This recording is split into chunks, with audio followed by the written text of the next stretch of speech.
नमस्कार मंडळी, तू ही रे माझा मितवा या मालिकेच्या पुढील भागामध्ये आपण पाहणार आहोत की ईश्वरी ही अर्णववर रागवते आणि अर्णवला बोलते की तुम्हाला बायकोकडे लक्ष देण्यासाठी वेळच नाही, फक्त बिझनेस बिझनेस आणि बिझनेस.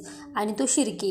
आणि त्याच वेळी शिर्केचा फोन नेमका येत असतो. तेव्हा ईश्वरी अर्णववर रागून बोलते, मग त्या शिर्केशीच लग्न करायचं होतं ना. तेव्हा अर्णव आश्चर्यचकित होऊन ईश्वरीकडे पाहू लागतो.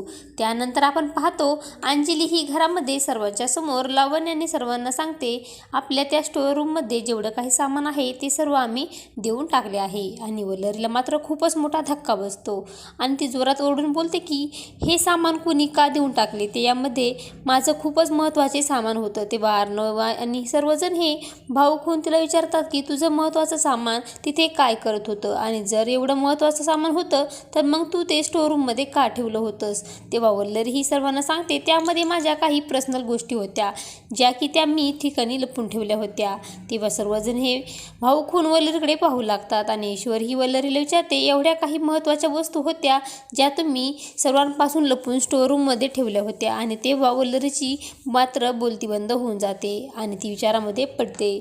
तेव्हा वल्लरीची बोलती बंद झालेली पाहून सर्वजण हे तिच्याकडे पाहू लागतात. आता वल्लरी नेमकं त्या ठिकाणी काय लपून ठेवलं होतं हे सर्व ईश्वरी आणि अर्णवला समजणार का, हे पाहणे अतिशय रंजक ठरणार आहे.